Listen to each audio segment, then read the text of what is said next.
मामीशमीशाननिर्वाणरूपम् विभुं व्यापकं ब्रह्मवेदस्वरूपम्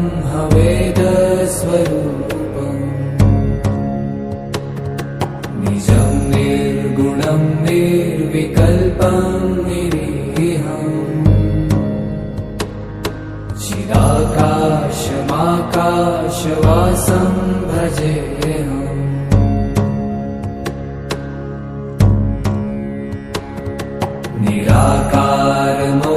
निराकारमोङ्कारमूलं तुरीयम्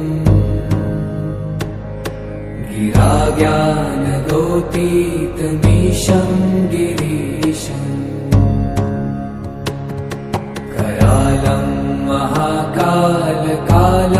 कृपालुम्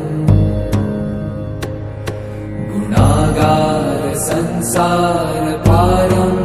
संगच्छध्वं संवदध्वं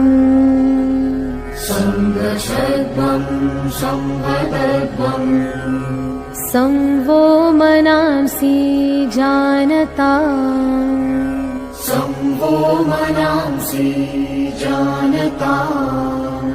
देवाभागं यथा पूर्वे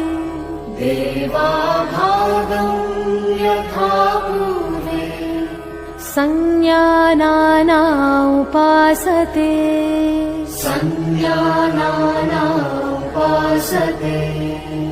योगेन चित्तस्य पदेन वाचा मलं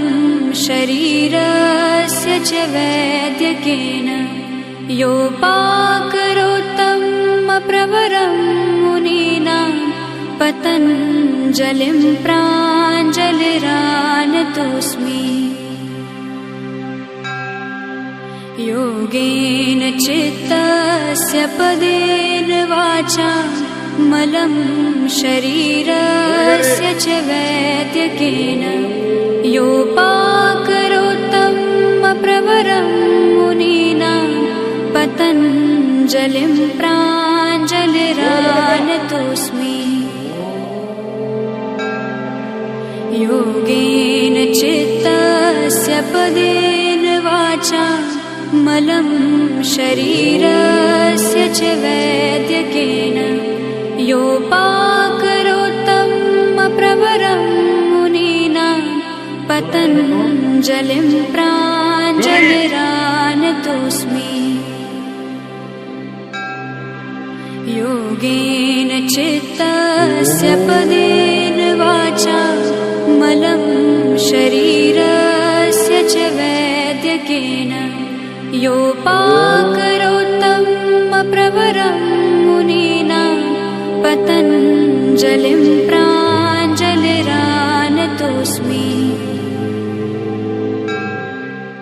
योगेन चित्तस्य पदेन वाचा मलं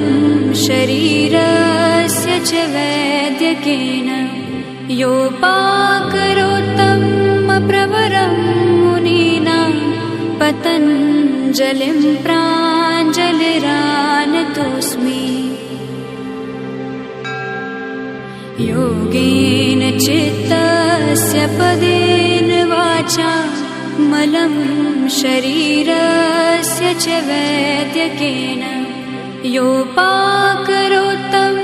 प्रवरं मुनीनां पतञ्जलिं प्राञ्जलिरानतोऽस्मि योगेन चित्तस्य पदेन